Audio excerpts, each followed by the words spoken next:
Winter light hung thin and cold over Everwood, Colorado, as snow dust drifted across the parking lot like scattered white ash. The kind of morning where breath turned to fog and every sound seemed muffled by the weight of approaching storm clouds. Inside the warm glow of Morrison's diner, Detective Carter Brennan sat across from Reese Donovan, steam rising from 2 cups of black coffee between them. Reese was 32 years old, but her eyes carried decades more. Tall and lean, with the kind of athletic build carved by years of combat training and long deployments, she sat with her spine straight, shoulders squared, even in this moment of supposed rest. Her dark brown hair was braided tightly and tucked beneath a wool beanie, leaving her sharp cheekbones exposed. Features defined by countless nights of vigilance. A faint scar traced the left side of her jawline, a reminder of a night evacuation mission in Kandahar that had nearly cost her more than just her team. Her skin, fair but weather-worn, held the quiet resilience of someone who had seen the world's worst and still chose to stand guard for what she believed in. She rarely smiled, not because she lacked warmth, but because she had learned the price of letting her guard down. Beside her chair, lying with calm patience on the diner's worn linoleum floor, was Kodiak. 5 years old, the German Shepherd was at peak working age. His black and tan coat was sleek and well-groomed despite the morning cold. His amber eyes scanned everything not with suspicion, but with instinctive pattern recognition. At 75 pounds of muscle and discipline, he bore the unmistakable bearing of a military working dog. A faint scar traced his left flank, a memento from shrapnel during his third tour in Afghanistan. He had saved 3 soldiers that day before the blast took him down. Now retired from active duty, he served a different mission, but his instincts remained sharp. Reese trusted that gaze more than she trusted most humans. Kodiak had saved her life twice overseas. She had saved his once, pulling him from a program that would have euthanized dogs too damaged to adopt. Their bond formed a silent language no outsider could fully decipher. Brennan took a slow sip of his coffee, his gray eyes studying her from across the table. At 45, he was a man carved by the job. Broad-shouldered but beginning to soften around the middle, his hair was clipped short and graying at the temples. He had the kind of face that inspired trust lines etched deep around his eyes, from years of squinting at crime scenes and reading reports under fluorescent lights. He wore his weariness well, the way some men wear their scars. "You settling in all right?" he asked, his voice low and steady, the kind of voice that never rushed, never pressed. Reese nodded once. "Fine. Community patrol's a far cry from what you're used to." "That's the point." Brennan smiled faintly. He had been a detective with the Everwood Police Department for 22 years. He had seen the officers burn out, break down, disappear into bottles, or worse. He recognized the look in Reese's eyes, the look of someone trying to outrun ghosts. "Town's been quiet," he said, stirring sugar into his coffee, though he never used sugar. "Just a habit." "Real quiet. Last major incident we had was a stolen ATV 6 months back. Turned out the kid's cousin borrowed it without asking." Reese allowed herself the smallest hint of a smile. "Riveting. That's Everwood for you, boring as hell, which is exactly what some people need." Brennan's expression shifted, something darker crossing his features. "You hear about the Hayes family?" Reese looked up. "No." "Victor Hayes, former Marine, lost his wife and son in a house fire 5 years back. Then his sister, just a kid, died overseas in 2023. Taliban captivity." Brennan shook his head. "Some families, the tragedy just doesn't stop." Reese's coffee suddenly tasted like ash. 2023. Kandahar. The girl with dark hair and desperate eyes. "What was the sister's name?" she asked quietly. "Mara, I think. Why?" Reese looked away. No reason, but her hands tightened around the mug and Kodiak's head lifted, sensing the shift in her pulse. She met his gaze and held it. "You think that's what I need?" "I think," Brennan said carefully, "that you've earned the right to boring." Kodiak shifted slightly, his ears twitching. Not alert, just adjusting. Reese's hand dropped instinctively to rest on his head, fingers brushing through the thick fur. The gesture was automatic grounding, a tether to the present. Outside the diner windows, the first real snow of the season began to fall. Soft flakes drifting down in lazy spirals catching the morning light. Everwood was waking up slowly, pickup trucks rolling through intersections.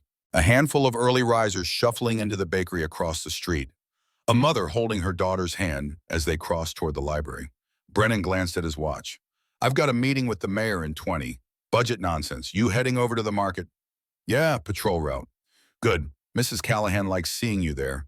Says Kodiak's better than any security system." Reese stood and Kodiak rose with her in perfect synchronization. She dropped a $5 bill on the table. Tell the mayor the town's in good hands. I'll tell him we're overstaffed and underworked, Brennan said, grinning. That should get me another year's funding. Reese pulled her tactical vest snug and tugged her beanie lower. The American flag patch on her left shoulder caught the diner's light as she turned toward the door. Kodiak moved ahead of her, his gait smooth and purposeful. They stepped out into the cold together breath, fogging in the winter air. The walk to Everwood Market took 12 minutes. Reese moved with measured strides, boots crunching over the thin layer of fresh snow. Kodiak trotted beside her, his nose occasionally dipping to the ground, cataloging scents. A squirrel, exhaust fumes, the faint trace of a stray cat from hours earlier. He dismissed each one, filing them away as non-threats. Everwood was a small town, population just under 4,000, the kind of place where people knew their neighbors and left their doors unlocked, where high school football games were community events and the 4th of July parade drew crowds from 3 counties over. It was the kind of town Reese had never lived in growing up. Her childhood had been military bases and temporary housing, always moving, always transient. She had joined the Navy at 18, earned her SEAL Trident at 24, and spent the next 8 years in places where peace was a foreign concept. Now, at 32, she was here. Everwood. Quiet. Safe. Boring. It should have felt like a gift. Instead, it felt like exile. The market loomed ahead, its glass doors reflecting the gray morning sky. Reese pushed through the entrance and warm air rushed over her face, carrying the scent of fresh bread and floor cleaner. Kodiak's ears perked, processing the flood of new sounds, the hum of refrigerators, the beep of checkout scanners. Faint music playing over her head, some instrumental version of a song Reese didn't recognize. She moved through the aisles slowly, her presence more symbolic than functional. Community patrol, a way to build trust, to remind people that law enforcement wasn't just badges and sirens, but presence and protection. Kodiak drew attention immediately. A young boy, maybe 7, pointed excitedly from his mother's shopping cart. An elderly woman smiled and waved. Reese nodded politely, kept moving. Strange how this store, with its bright displays and holiday discounts, could feel more unpredictable than a mission zone. Easy day, she muttered under her breath, touching the edge of her vest as if grounding herself. But Kodiak didn't respond. His ears twitched, his stride shortened, his breathing shifted into a slow, controlled inhale, the beginning of his alert state. Reese immediately felt the change, the way one feels a subtle drop in temperature before a storm. She stopped, her gloved fingers tightening around the leash. Kodiak. The dog froze completely. His body stiffened, head angling slightly to the right. His pupils narrowed with razor precision, following something down aisle 4. Produce and snacks, nothing unusual, just shoppers. But Kodiak saw something else. Reese's heartbeat quickened, her instincts flashing awake. She followed his line of sight and saw the girl. A small child around 9 years old with long chestnut hair that fell past her shoulders. She wore a pale pink sweater that seemed too thin for the winter cold outside. In her arms, she clutched a worn brown teddy bear, fingers trembling around the fabric.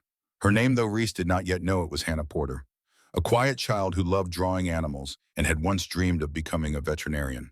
But none of that showed now. Her posture was rigid, her shoulders tight. Her gaze was unfocused, yet desperately searching for something, anything that felt safe. The man holding her hand was tall, broad-shouldered, late 30s. Heavy tattoos climbed up his forearms like dark vines disappearing beneath the sleeves of a fitted gray hoodie. His beard was unkempt, his jaw sharp. His eyes, dark brown and restless, darted around the store with the nervous energy of someone expecting trouble. His name was Victor Hayes, though at this moment he was simply the stranger whose grip on Hannah's wrist was too firm, too controlling, too possessive. Shoppers drifted past them, oblivious. A mother comparing cereal prices. A teenage boy scrolling through his phone. A retired man in a thick coat picking out apples. Everyone wanted to believe the scene before them was harmless. A father and daughter, a shopping trip, nothing more. But Reese saw the small details, indicators she had been trained to notice. Hannah's steps were too short, too restrained, as though she feared taking one wrong step. Her lips pressed into a tight line. Her eyes never lingered on anything longer than a second. And then in a fleeting moment, so small it could have vanished between blinks, Hannah looked up and saw Kodiak. Her gaze locked onto him. Not with curiosity, but with fragile hope, with desperation. Her breath visibly hitched. Her tiny fingers tightened around her bear. And then she did it. She raised her hand, not high, not swinging, not childlike. Instead, she folded her thumb into her palm and curled her fingers around it. A silent rescue signal, a gesture taught to children across the country for when they couldn't speak the danger they were in. Reese froze. Every nerve in her body went cold. Kodiak reacted first. A deep, vibrating growl rumbled from his chest. His muscles tightened as he pulled forward sharply. Reese nearly lost her grip on the leash. Victor Hayes startled, glancing over his shoulder. His jaw tightened. His grip on Hannah's wrist hardened. She winced, a small sound escaping her lips. Kodiak barked, loud, sharp, cutting through the supermarket like a flare. "Kodiak, easy," Reese hissed, but the dog didn't listen. He surged again, pulling toward Hannah with undeniable purpose. Shoppers turned startled. Some stepped back instinctively. A woman gasped. A man whispered something to his wife. Hannah's eyes widened, shimmering with fear and pleading. A silent scream. "Help me!" The message was silent but deafening. Victor tugged Hannah's arm and darted toward a side aisle, disappearing behind towering freezers. Reese's seal instincts snapped into focus. She reached for her radio, but Victor sensed it. Without warning, he jerked Hannah's arm and bolted down the frozen foods aisle, vanishing from view. "Kodiak, move!" Reese sprinted after them, Kodiak bolting ahead, paws pounding against the polished floor. Fluorescent lights flickered overhead. Aisles echoed with gasps and the rattle of carts shoved aside.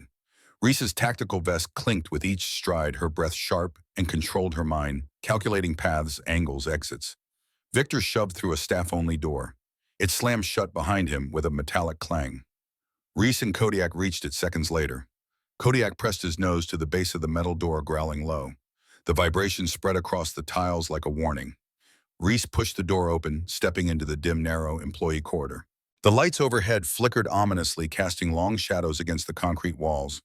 The air was colder here, damp and stale. "Kodiak with me," she whispered. They moved forward. Shadows stretched long against the walls as the corridor hummed with the distant buzz of old wiring. The smell of cardboard and cleaning supplies hung thick. Then a loud crash erupted behind a metal storage door at the end of the hall. Reese froze. Kodiak stiffened his ears, snapping forward. Someone, to no one, was in there. Reese's pulse surged. She reached slowly for the knife strapped to her vest, instincts firing breath, shallow eyes locked on the door. The hum of the grocery store faded into absolute silence.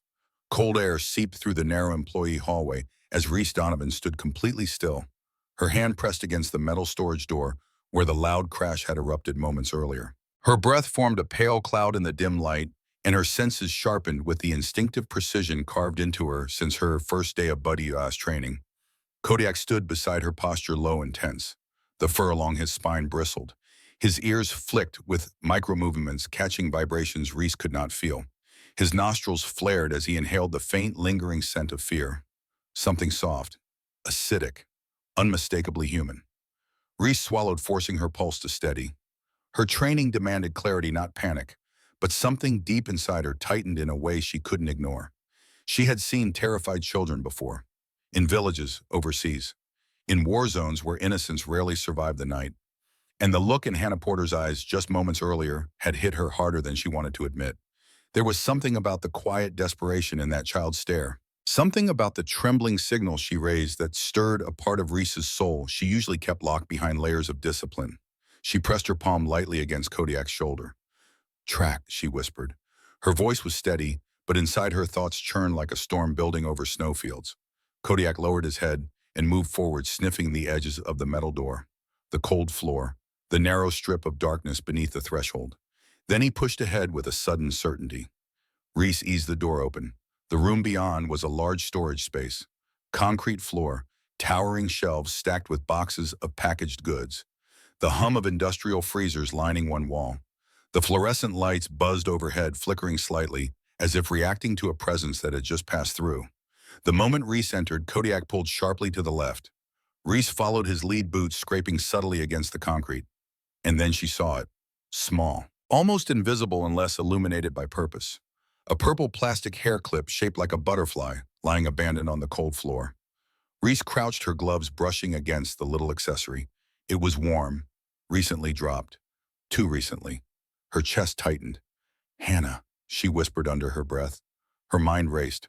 A little girl struggling, forced forward. A panicked hand dropping the only thing she had control over. The thought injected heat into Reese's veins. She stood, jaw clenching. Kodiak suddenly growled. Low, rumbling. more a warning to the shadows than to any person present.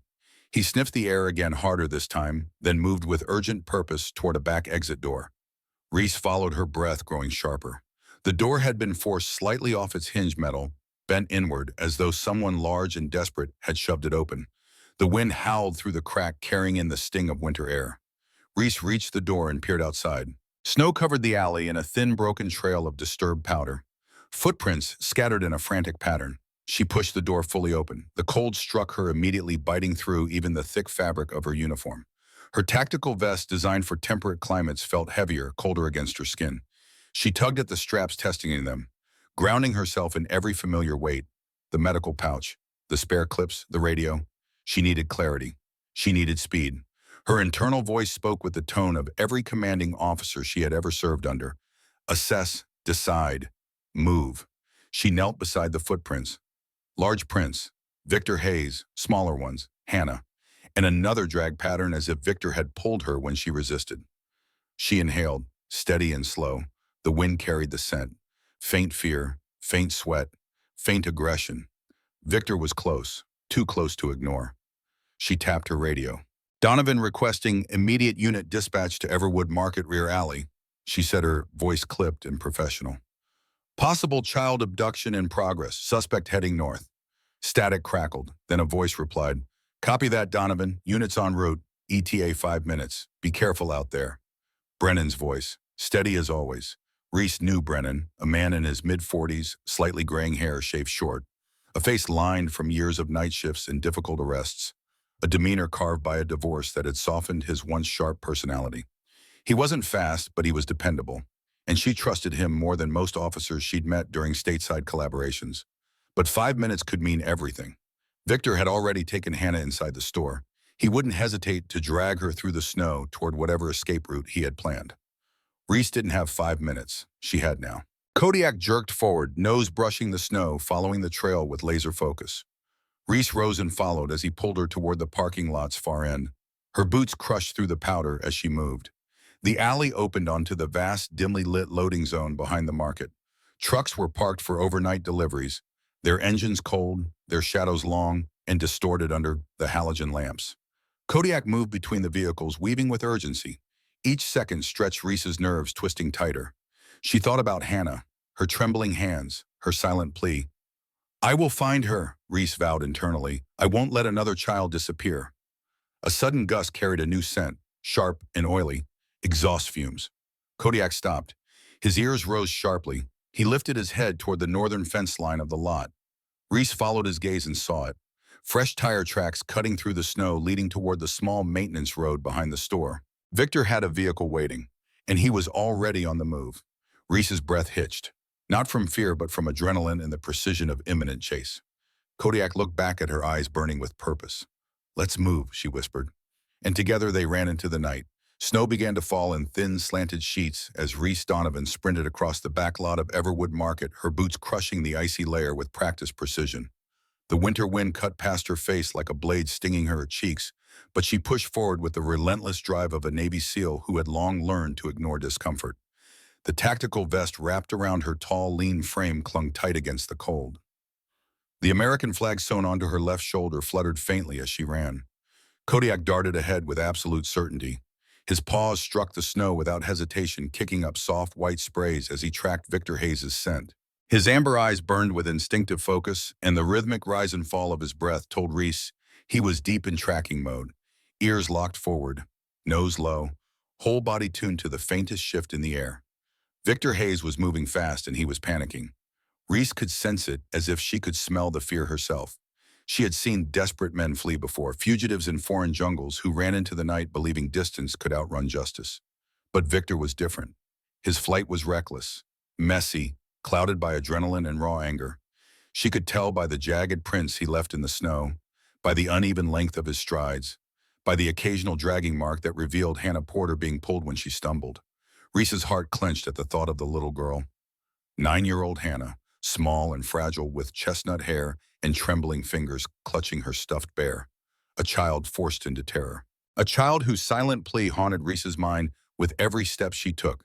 The storm thickened, Snow spiraled faster now, blurring the edges of the loading zone and swallowing the tire tracks Victor had left behind. Kodiak veered right suddenly, following where footprints diverged toward the dark outline of the pine forest at the edge of the lot. Reese didn't question him. She followed instantly. Kodiak, track him, she said under her breath, though the command was unnecessary. He was already accelerating, disappearing into the tree line with a determined growl.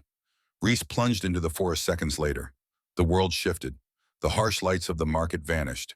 Darkness pressed around her, broken only by the pale glow of moonlight bleeding through snow-covered branches. The cold here was different, denser, heavier, as though the forest itself was warning her about the danger hidden within. Victor Hayes's harsh breathing echoed faintly in the distance, bouncing between the trees. Reese's pulse quickened. She strained her ears and caught a different sound cutting through the wind, a small choked cry. "Kodiak, go!" she called, and the dog sprang forward, muscles coiling and releasing like a sprung trap.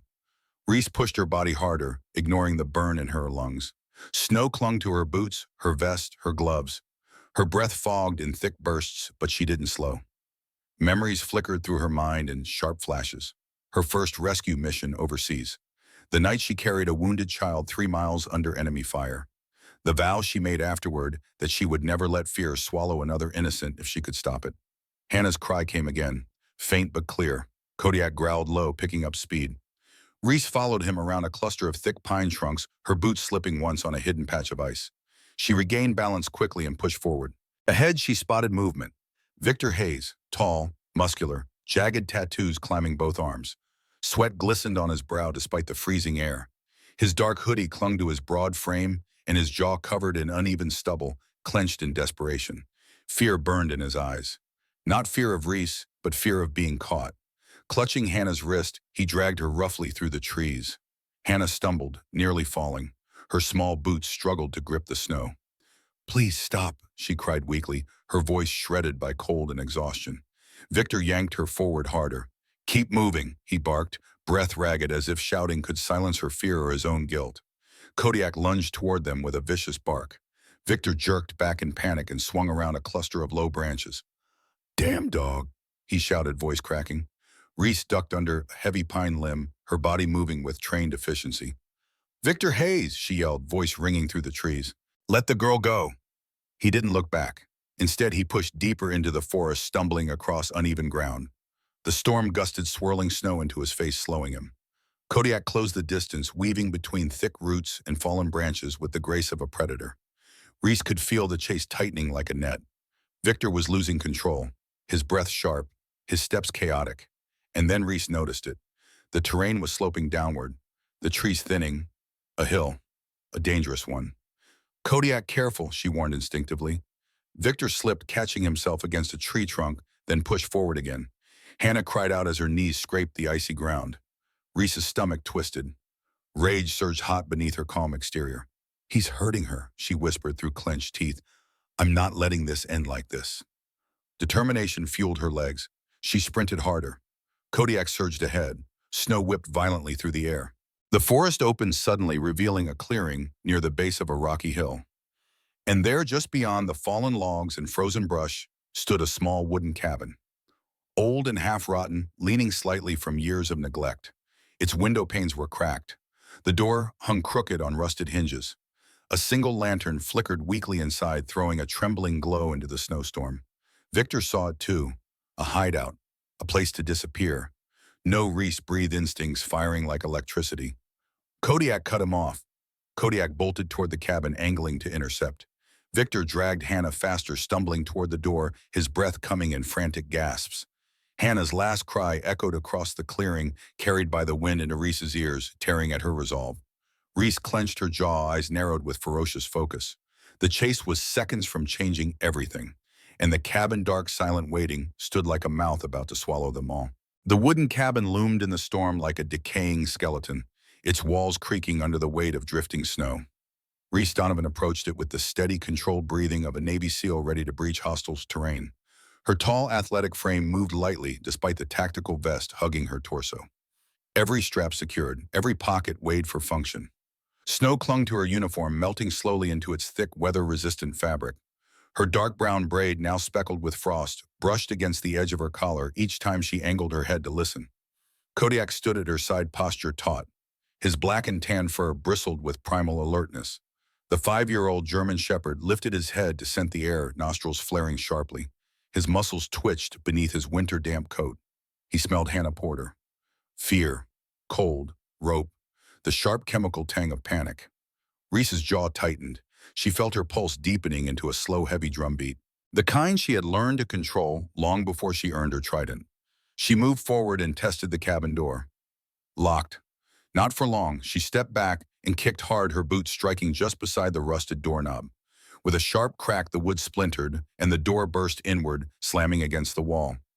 The interior smelled of dust, rotting wood, and the faint metallic echo of old tools. A room that had once been a simple living space now lay in disrepair. Torn curtains, broken furniture, footprints stamped across layers of grime. Kodiak darted in first, scanning with low growls vibrating in his chest. Reese followed, sweeping her gaze over the dim room. "Hannah," she called, voice low but commanding. No answer, only a muffled, choked sound. Small, broken.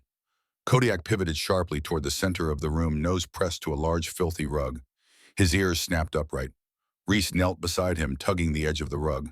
Dust exploded upward in a cloud, stinging her eyes, and beneath it a rectangular wooden hatch revealed itself. Old metal hinges and a bolted ring handle. Her pulse spiked. She yanked it open. The air that rushed up was cold and stale, smelling of damp earth and fear. A lantern glowed faintly below, illuminating a cramped storage pit where Hannah Porter sat on the ground, wrists bound tightly in rough rope. Her pink sweater was stained with dust. Her cheeks were streaked with tears. Her long chestnut hair clung to her face as she shivered uncontrollably. Her eyes, wide, glossy, pleading, locked onto Reese with a mixture of relief and disbelief. "It's okay, Hannah, I'm here," Reese whispered, voice softer than she had used in years. She began climbing down, but a sudden movement slashed upward from the dark. Victor Hayes lunged from behind a stack of crates, his broad frame erupting toward her with explosive force. His stubble-covered jaw and burning dark eyes twisted with desperation. He swung a heavy metal rod, rusty and jagged, aiming to knock her off the ladder. Reese reacted instantly. She dropped back onto the cabin floor, rolling sideways as the rod smashed into the wood where her head had just been. Victor climbed out of the hatch like a cornered animal, panting wildly. His hoodie was torn, his tattoos smeared with dirt and sweat. "Stay back," he snarled, voice cracking. Desperation bled from every syllable. This wasn't a man making decisions. This was a trapped predator. Reese rose to her feet, stance low, hands ready. "Victor," she said calmly, "it's over. Let the girl go." "She's mine to deal with," he screamed. "Mine." He charged again, swinging the metal rod with the erratic strength of a man running on adrenaline and terror. Reese dodged movement fluid from years of combat training. But Victor was bigger, stronger, unpredictable. The rod whistled past her ear, slicing the air. Kodiak roared, a deep, thunderous bark, and threw himself between Victor and Reese just as the rod came down again. The impact landed on Kodiak's shoulder. A harsh, sickening thud. Reese's heart stopped. Kodiak yelped, a sharp, pained cry that tore through the cabin. Reese's blood ignited with fury. "Kodiak!" she shouted. Victor swung again, but this time Reese caught his arm midair, twisting it behind his back with brutal precision. Victor cursed and struggled, but she drove her knee into his spine, forcing him down. They hit the floor hard, dust erupting around them. She pressed her forearm against the back of his neck, pinning him with controlled aggression born of necessity. "You're done," she growled. Victor thrashed beneath her, but he was losing strength.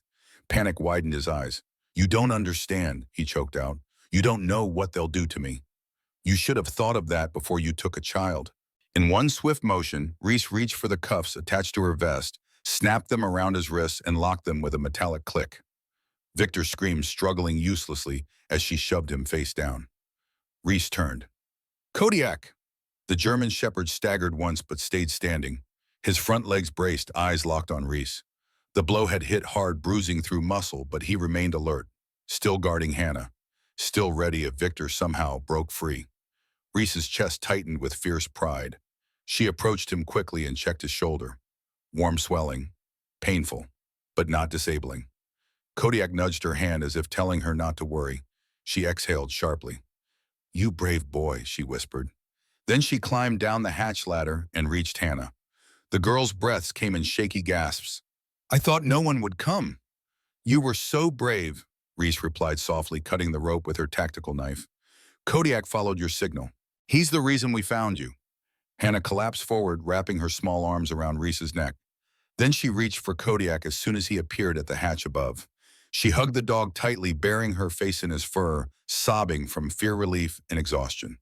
Kodiak lowered his head, gently pressing it against her shoulder, despite the pain pulsating from his wounded side.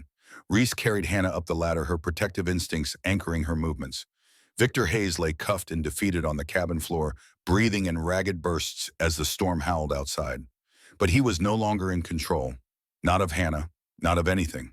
And in the flickering light of the abandoned cabin, with Kodiak standing guard and Hannah clinging to safety, Reese finally allowed herself to breathe.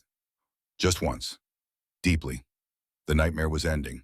Justice was beginning. Snow swirled outside the abandoned cabin as flashing patrol lights painted the frosted trees in pulses of red and blue. The distant howl of sirens grew louder, echoing through the pine forest like a long-awaited promise of justice. Reese Donovan stood near the broken doorway, breathing deeply, trying to steady the adrenaline still pulsing through her veins. Her tall, athletic frame was exhausted, her uniform streaked with dust, splintered wood, and melting snow. The American flag on her left shoulder glinted under the emergency lights, a symbol of the oath she had lived by for years. No matter the battlefield, no matter the cost. Beside her sat Kodiak, the black and tan German shepherd who had endured the strike meant for her. His flank rose and fell with controlled breaths, but his eyes remained sharp and steady, refusing to rest while Hannah Porter still clung to him. Kodiak's shoulder had swollen slightly, but the dog didn't flinch when Hannah wrapped her arms around him with all the trembling strength she had left. Hannah's small body shook from cold shock and the remnants of terror. Her long chestnut hair was tangled, her cheeks flushed and raw from crying. She pressed her forehead into Kodiak's thick fur as though he were the last warm and safe place left in the world. Reese knelt beside them, brushing a gloved hand gently over Hannah's back. "You're safe now," she whispered, her voice softer than the cold wind breathing through the broken windows. "No one will hurt you again." Hannah didn't answer with words. Instead, she squeezed Kodiak tighter. Her fingers gripped his collar, knuckles pale, afraid that if she loosened even a little, this guardian might vanish. The first patrol car arrived with a crunch of tires over snow. Detective Carter Brennan was the first to step out. His sturdy frame, broad shoulders wrapped in a thick winter jacket, gray hair dusted with snow, gave an instant sense of stability. Though his weary eyes carried the weight of years on the force tonight, they shone with fierce relief when he saw Hannah alive. "Donovan," Brennan called, breathing heavily as he trudged toward the cabin. "We picked up Hayes' trail on the road. Are you all right?" "Where's the girl?" Reese stood in motion toward Hannah. "She's safe," she said, her tone steady but tinged with an exhaustion she rarely allowed herself to show. Brennan's eyes softened. "Thank God." He moved to the cabin entrance, shining his flashlight inside. Victor Hayes lay face down on the floor, wrist cuffed behind his back, muttering fragmented curses to no one in particular.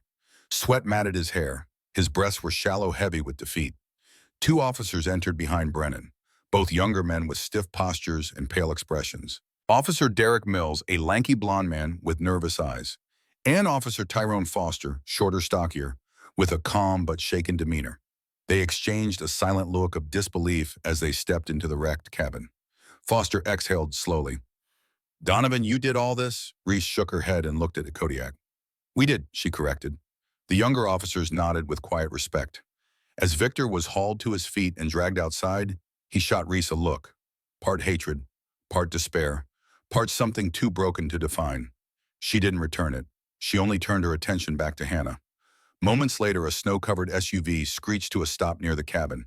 The passenger door flew open and a woman stumbled out, breathless, frantic, her coat slipping from her shoulders as she ran. She had warm olive skin, tear-streaked cheeks, and long auburn hair, whipping wildly in the wind. Her name was Grace Porter, Hannah's mother. Since the Amber Alert had gone out, she had been living her worst nightmare. "Hannah!" Her scream cracked through the freezing air. Hannah lifted her head. "Mommy." The word was soft, fragile, yet it broke every heart that heard it. Grace sprinted the last few steps and dropped to her knees, scooping her daughter into her arms. She clung to her as if afraid someone might tear her away again.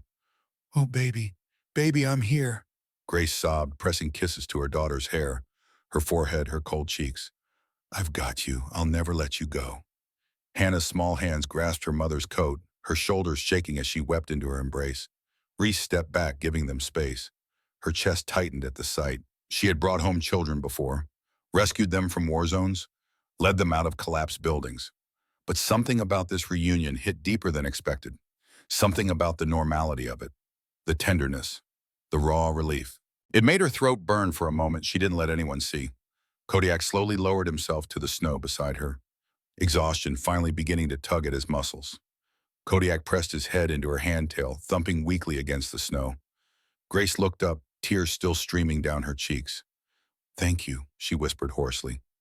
"Thank you for bringing my daughter back." Reese shook her head. It was her courage and Kodiak's instincts. Hannah looked up from her mother's arms. Her eyes were red but shining with something new. Trust, admiration, hope. She reached toward Kodiak. "He didn't let me disappear," she whispered. Kodiak shifted closer, letting her touch him again. In that moment, under the swirling snow and the glow of emergency lights, the bond between them felt almost sacred. Brennan approached Reese, quietly lowering his voice. "You know, people are going to be talking about this for a long time." Reese raised an eyebrow. "About what?" "About how a Navy SEAL and her dog saw the one signal no one else recognized." Reese exhaled slowly, her breath forming a soft cloud in the cold. "If it means one more person pays attention next time, then let them talk." She leaned down and touched her forehead to Kodiak's gently, a gesture she'd never allow anyone else to witness. "Good job, hero," she whispered. Kodiak's tail wagged once, slow but proud. And as the patrol cars loaded Victor away, as Hannah and her mother were escorted to safety, as the forest settled back into its winter silence, a new story began to echo quietly through Everwood. One of courage, instinct, and a silent signal answered by a girl who refused to give up, and the dog who heard her when the world didn't. But the night was far from over. Inside the patrol car, as officers secured Victor Hayes in the back seat, Brennan leaned against the hood and pulled out his phone. He scrolled through the emergency dispatch logs, cross-referencing Victor's name with recent case files. Something didn't sit right. Victor Hayes, former Marine, honorable discharge. No criminal record until the domestic incident with Grace Porter in 2018. Restraining order filed. Mental health evaluations recommended. And then 3 months ago, he vanished completely. Brennan frowned. He pulled up Victor's full file, scanning through the pages. Employment history, family background, next of kin. And then he saw it. A note buried in the psychiatric evaluation from 2 years prior. Patient exhibits severe PTSD symptoms following the deaths of spouse Anna Hayes and son Cole Hayes in residential fire 2020. Patient has expressed repeated ideation of reunion with deceased family members. Recommendation, intensive inpatient care. Risk level high. Brennan's stomach dropped. He looked up at Reese, who was still kneeling beside Kodiak, checking his injured shoulder one more time. "Donovan?" Brennan called, his voice tight. "We need to talk." Reese stood, her brow furrowing. "What is it?" Brennan motioned her away from Hannah and Grace, out of earshot. He handed her his phone, the psychiatric report glowing on the screen. Reese read it, her jaw tightened. "He wasn't going to sell her," Brennan said quietly. "He was going to kill her. And himself." Reese's fingers tightened around the phone. Murder-suicide. He wanted to take Hannah with him, to be with his family again. That's what he meant when he said he'd bring her to Anna and Cole. Reese closed her eyes, exhaling slowly. The weight of what could have happened pressed down on her like a stone. "We stopped it," Brennan said, his voice firm. "You stopped it." Reese handed the phone back. "Kodiak stopped it. Hannah stopped it. I just followed." Brennan studied her for a moment, then nodded. "Well, whatever you want to call it, that little girl is alive because of you three." Reese glanced back at Hannah, who was still hugging Kodiak, whispering something into his fur. Grace had her arms wrapped around both of them, tears still streaming, but now mixed with relief. "She's alive because she was brave enough to ask for help," Reese said quietly, "and because someone taught her how." Brennan put a hand on her shoulder. "Come on, let's get everyone out of this cold." But as they turned toward the vehicles, Reese caught movement in the trees. Just a flicker, a shadow that didn't belong. Kodiak's ears snapped forward. Reese's hand instinctively moved to her sidearm. "Brennan," she said, voice low, "we're not alone." Brennan followed her gaze, his body tensing. "Mills Foster," he called. "Perimeter check, now." The two younger officers moved quickly, flashlights sweeping the tree line. Reese kept her eyes on the spot where she'd seen the movement. Her pulse quickened, but her breathing stayed controlled. Kodiak growled, low, warning. And then from the darkness between the pines, a figure stepped forward. A boy, 17, maybe 18, tall and lean with the same dark hair, and sharp jawline as Victor Hayes. He wore a black winter jacket, hands shoved deep in his pockets, his eyes cold and hollow, locked onto Grace Porter. Brennan's hand moved to his weapon. Identify yourself. The boy didn't move, didn't speak, just stared. Reese stepped forward, positioning herself between the boy and Hannah. Who are you? The boy's gaze shifted to her. For a moment, something flickered in his expression. Recognition, calculation. And then he turned and disappeared back into the trees. Mills Foster, pursuit! Brennan shouted. The officers sprinted after him, but the forest swallowed them all within seconds. Reese stood frozen, her mind racing. Brennan came up beside her. You get a look at him. Yeah, Reese said, her voice tight. He looked like Victor. Brennan's face paled. Victor has a son from his first marriage. Name's Wyatt Hayes, 17 years old, lives with his grandmother in Wyoming. Why would he be here? Brennan didn't answer. He didn't need to. They both knew. Wyatt Hayes had been watching, waiting, and whatever he was planning, it wasn't over. Mills and Foster returned 10 minutes later, breathless and empty-handed. Lost him, Mills panted. He knows these woods. Brennan cursed under his breath. He pulled out his radio. Dispatch, this is Brennan. I need an APB on Wyatt Hayes, 17-year-old male, last seen in the vicinity of Old Pine Road. Consider him a person of interest. Reese looked back at Hannah, still safe in her mother's arms, still oblivious to the shadow that had been watching from the trees. Kodiak pressed against her leg, grounding her. We need to get them out of here, Reese said. Brennan nodded. Agreed. Mills Foster, escort the Porters back to town. Stay with them until we clear this. What about you? Foster asked.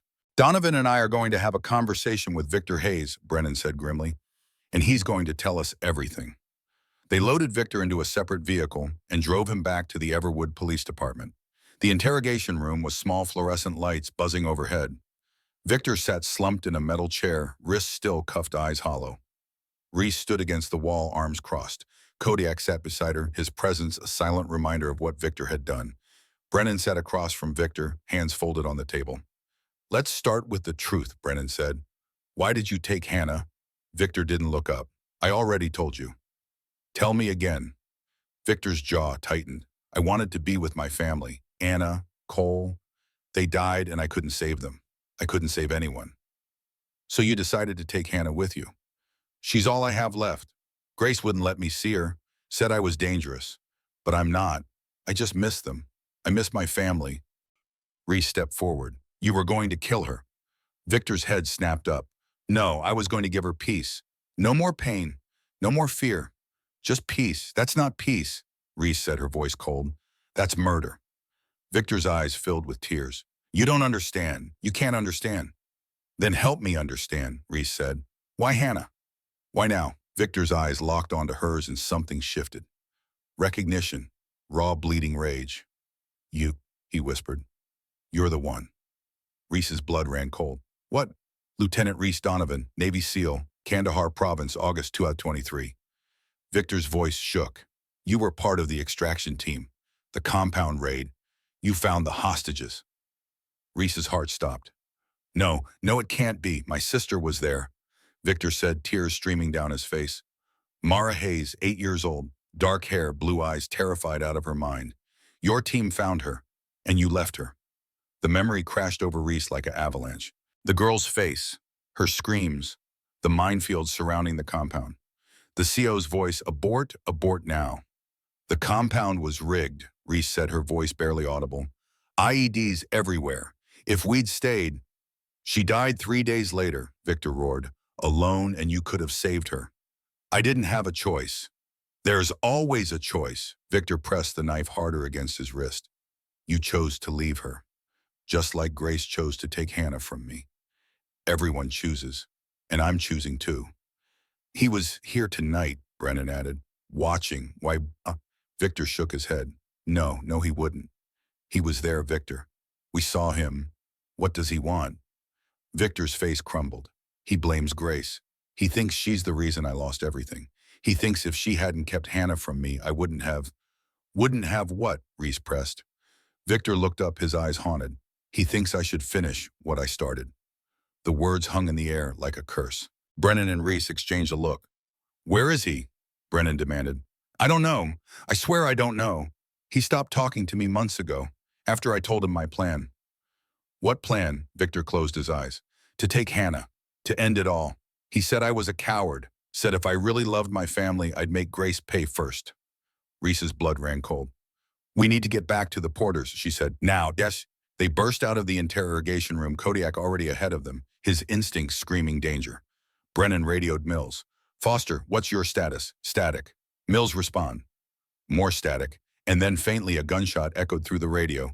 Reese and Brennan ran. The radio crackled with static, but beneath it she heard something worse. Not words, not screams, just the hollow silence that followed gunfire. The kind of silence that meant someone was down. Foster, Reese breathed. Her mind flashed to the young officer's face. His wife, his 2 kids, Hannah. No, Reese whispered. Not again. Not another child lost because she was too slow, too late. Kodiak was already at the door, hackles raised, every muscle coiled to spring. He looked back at her, and in his amber eyes she saw the same desperate urgency that had driven them through the forest hours before. Brennan grabbed his keys. Move, now. The night exploded into chaos as Reese Donovan and Carter Brennan raced toward the patrol cars, boots pounding against snow-covered pavement. Kodiak sprinted ahead, his injured shoulder forgotten in the surge of adrenaline and instinct.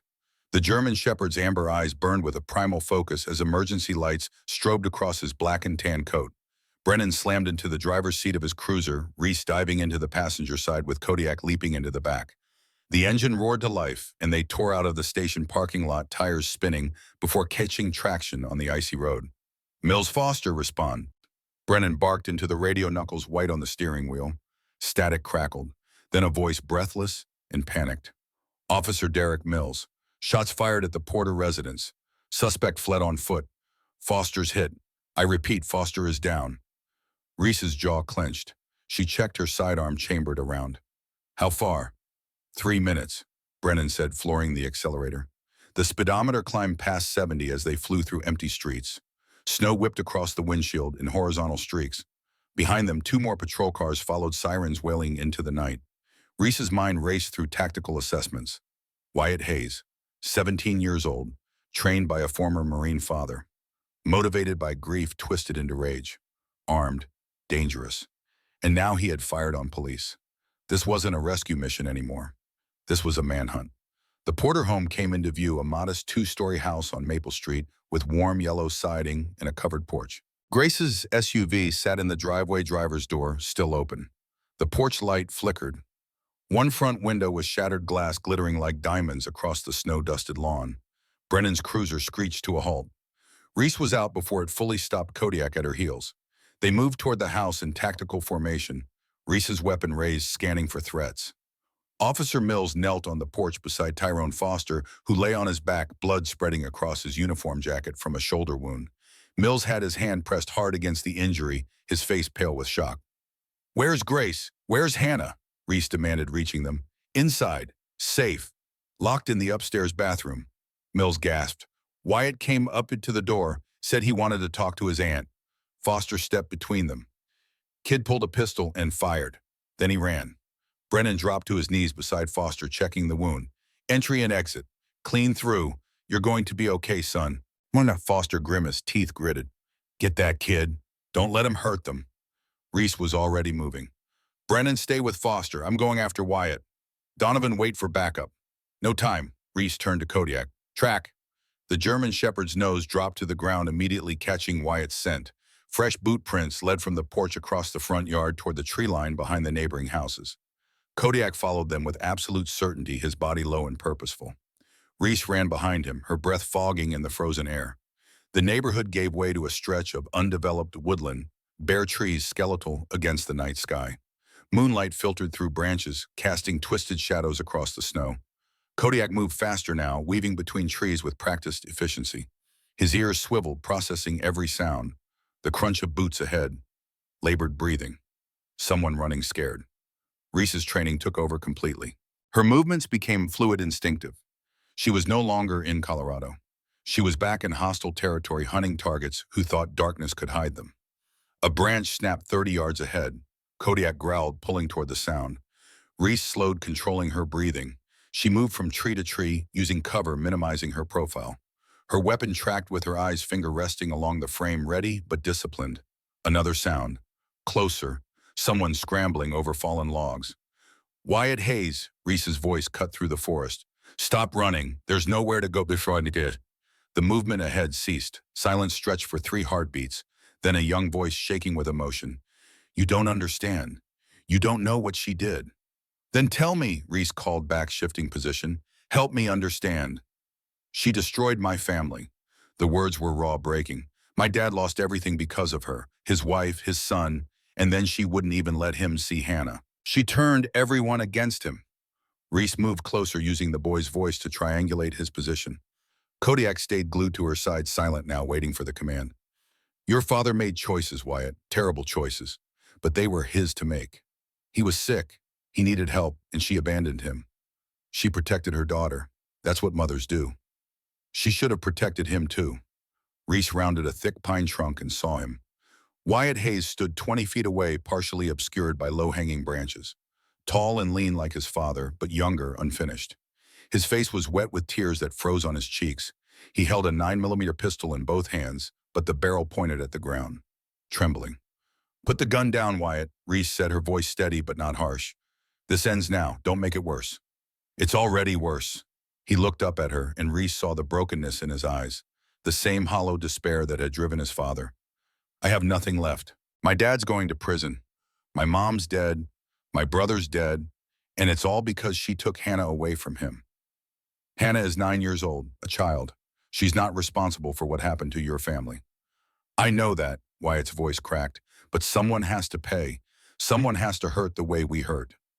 Hurting Grace won't bring them back. It won't fix anything. I don't care. The pistol began to rise. Kodiak tensed a low rumble building in his chest. Reese's weapon came up trained on center mass. Don't do this, Wyatt. You're 17 years old. You have a whole life ahead of you. What life? What's left? Everything. Everything your father wanted for you before the pain took over. College, career, family of your own someday.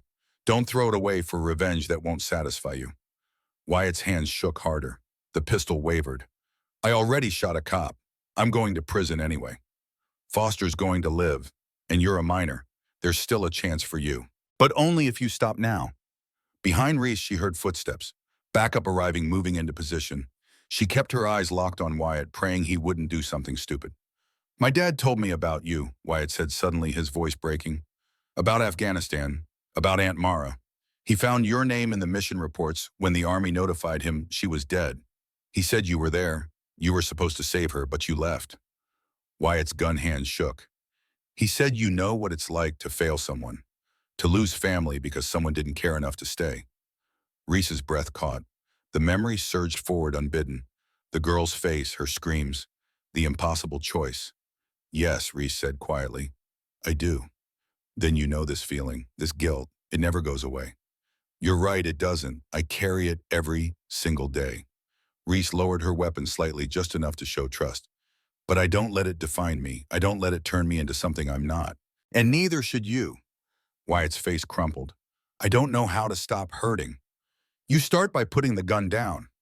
For a long moment, nothing moved. The forest held its breath. Snow fell in lazy spirals, catching moonlight. And then slowly Wyatt's arms dropped. The pistol hung loose in his right hand. That's good, Reese said, her voice gentle now. That's really good, Wyatt. Now set it on the ground and step back. Wyatt hesitated, tears streaming freely. I'm sorry. I'm so sorry. I know. Set it down. He did. The pistol landed in the snow with a soft thump. Reese moved forward quickly, kicking the weapon away, securing it. 2 officers emerged from the trees behind Wyatt, weapons drawn. They grabbed his arms, cuffing him with practiced efficiency. Wyatt didn't resist. He just sobbed, collapsing to his knees. Reese holstered her weapon and knelt in front of him. You made the right choice. That took courage. I wanted to kill her, Wyatt whispered. I really wanted to, but you didn't, and that's what matters. As the officers led Wyatt away, Brennan appeared through the trees, breathing hard. Everyone okay? Yeah, Reese said, standing. It's over. Brennan looked at Wyatt's retreating figure, then back at Reese. You talked him down. He talked himself down. He just needed someone to listen. Kodiak pressed against Reese's leg, and she ran her hand over his head. Good boy. You did good. They walked back through the forest together, the adrenaline slowly draining from Reese's system. Her legs felt heavy. Her shoulder ached from the tension of holding her weapon ready. But Hannah was safe. Grace was safe. And Wyatt Hayes, broken as he was, would get a chance at redemption. Back at the Porter house, paramedics were loading Tyrone Foster into an ambulance. He gave Reese a weak thumbs up as they passed. Grace stood on the porch, Hannah wrapped in a blanket beside her, watching everything with wide eyes. When Grace saw Reese, she ran down the steps. Is it over? Is he gone? He's in custody. He won't hurt you. Grace pulled Reese into a fierce hug. Thank you. Thank you for everything. Hannah tugged on Reese's vest. Where's Kodiak? The German shepherd trotted up the porch steps, and Hannah immediately dropped to her knees, wrapping her arms around him. I was so scared, but I knew you'd come back. Kodiak's tail wagged slowly, and he licked her cheek. Reese felt something loosen in her chest, a tightness she'd carried for 2 years without realizing it. Brennan put a hand on her shoulder. You should get checked out. Make sure you're okay. I'm fine. Humor me. They drove back to the station in silence, Kodiak asleep in the back seat, exhaustion finally claiming him. At the station, a paramedic examined Reese for injuries, finding only bruises and minor scrapes. She was cleared within 20 minutes. Victor Hayes was being processed for charges of kidnapping, attempted murder, suicide, and assault on a police dog. His son would face separate charges for attempted murder of a police officer, reckless endangerment, and possession of a firearm by a minor. But because of his age and circumstances, there was hope for a lighter sentence. Rehabilitation instead of pure punishment. Reese sat in Brennan's office as dawn began to break outside the windows, painting the sky in shades of pink and gold. Kodiak lay at her feet, his injured shoulder bandaged by the station's veterinarian who had arrived within an hour of their return. You know this is going to be all over the news by noon, Brennan said, pouring 2 cups of coffee. I figured. Hero Navy SEAL and her canine save kidnapped girl. It's a good story. It's Hannah's story, not mine. Brennan smiled. You really don't like the attention, do you? I just did my job. Your job was community patrol. Walking around a grocery store. You went way beyond that. Reese took the coffee, wrapping her hands around the warm mug. A little girl asked for help. What was I supposed to do? Exactly what you did. Brennan sat down behind his desk. For what it's worth, I'm glad you're here. Everwood's lucky to have you. Reese didn't respond. She stared into her coffee, watching steam rise in lazy curls. You know, Brennan continued, we're starting a canine unit. It's small, just 2 dogs so far. But I could use someone with your experience to help train the handlers. Reese looked up. You offering me a job? I'm offering you a purpose, something more than just walking aisles and waving at shoppers. She glanced down at Kodiak, who was watching her with those intelligent amber eyes. I'll think about it. That's all I ask. 3 days later, Reese and Kodiak visited the Everwood Medical Center. Kodiak's shoulder was healing well, the swelling reduced his mobility returning. The veterinarian had proclaimed him fit for light duty within a week.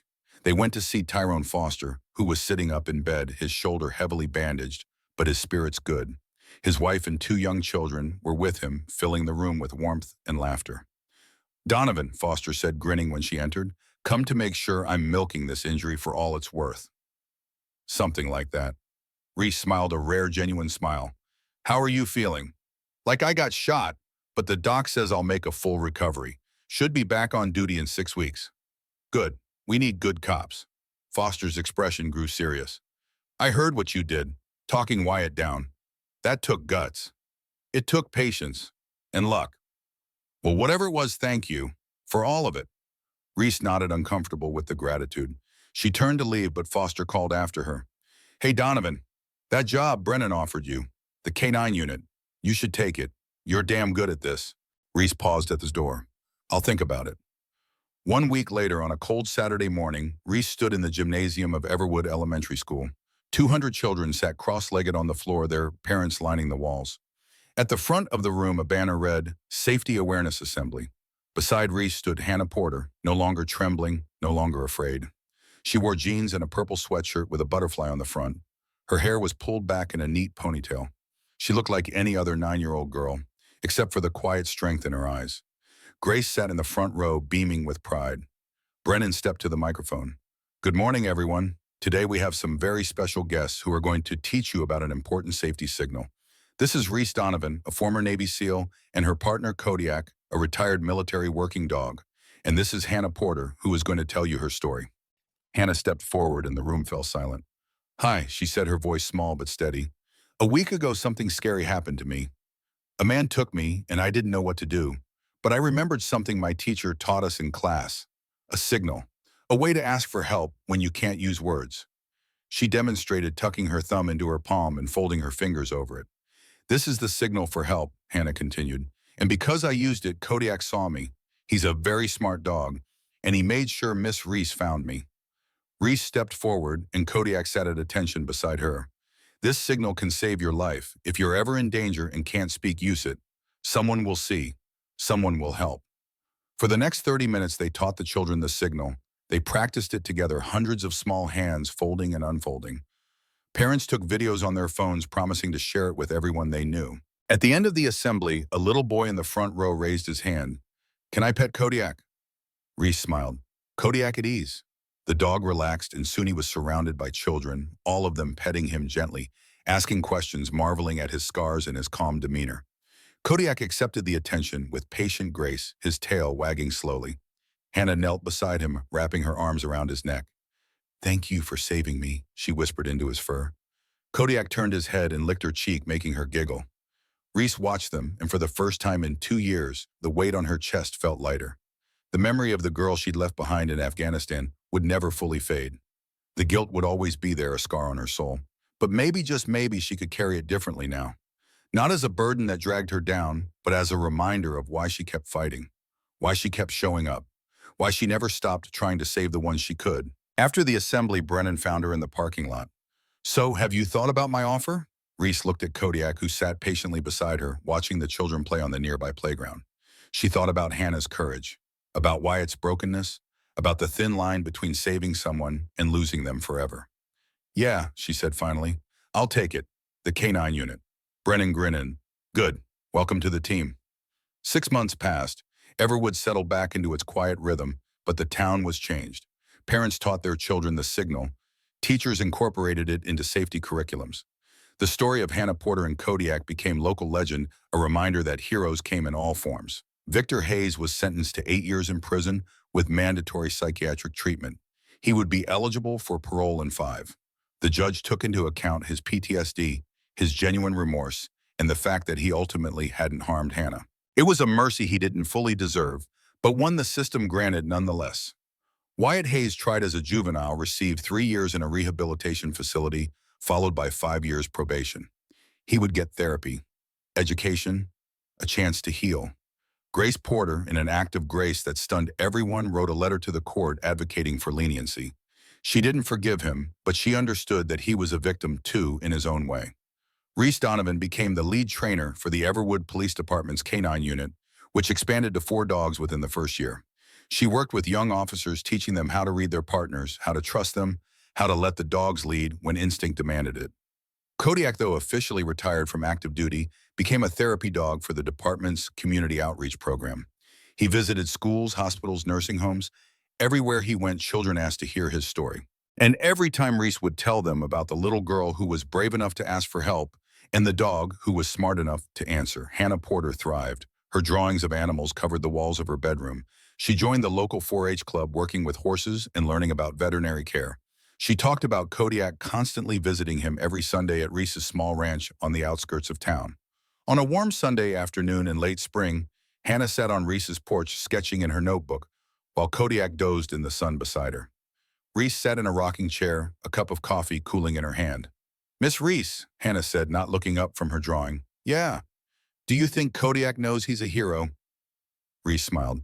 "I don't think he thinks about it that way. He just does what he's trained to do." "But he saved me. That makes him a hero." "It does." Hannah set down her pencil and looked at Reese with those serious brown eyes. "You're a hero too. You know that, right?" Reese's throat tightened. "I just did my job, kiddo." "That's what heroes always say." Hannah went back to her drawing content with her assessment. Reese watched the sun dip lower in the sky, painting the mountains in shades of amber and gold. Kodiak stirred, lifting his head to rest it on Hannah's lap. The girl absently scratched behind his ears, lost in her art. And in that quiet moment, Reese felt something she hadn't felt in a very long time. Peace, not the absence of pain or guilt, not the erasure of past failures, but the quiet knowledge that today, right now, she was exactly where she needed to be, doing exactly what she was meant to do, saving the ones she could, one signal at a time. As the sun set behind the mountains, Reese stood and stretched. Come on, Hannah. I'll drive you home before your mom worries. Hannah gathered her things, gave Kodiak one last hug, and followed Reese to the truck. As they drove down the dirt road toward town, Hannah looked out the window at the fading light. Miss Reese, yeah, when I grow up, I want to be just like you. Reese glanced at her surprised. You want to be a SEAL? No, I want to be someone who helps people. Someone who shows up when things are scary. Reese's chest tightened with emotion she couldn't quite name. Then you will be, I have no doubt. They drove in comfortable silence, the radio playing softly, the world settling into evening. Behind them, the town of Everwood glowed with warm lights, a constellation of homes and lives, and stories still being written. And in one of those homes, Grace Porter stood at her kitchen window, watching for her daughter's return. When she saw Reese's truck pull into the driveway, relief and gratitude washed over her, as they did every single time Hannah came home safe. Hannah hopped out, waved goodbye to Reese, and ran up the porch steps into her mother's waiting arms. Reese watched them embrace, silhouetted in the doorway, and allowed herself a small smile. Then she drove back to her ranch where Kodiak was waiting on the porch tail, wagging slowly in the twilight. Come on, buddy, Reese said, climbing out of the truck. Let's get you some dinner. They walked inside together, partners in every sense of the word. And as the door closed behind them, the world outside continued its patient turning, holding within it all the silent signals yet to be answered, all the heroes yet to rise, and all the courage waiting to be found in the hearts of those who refuse to give up. The story of Hannah Porter and Kodiak would echo through Everwood for generations. It would be told and retold, embellished and simplified, until it became something more than memory. It became a promise that someone was always watching, always listening, always ready to answer the call. And in a world that often felt too dark, too dangerous, too broken to fix, that promise was enough. It was everything.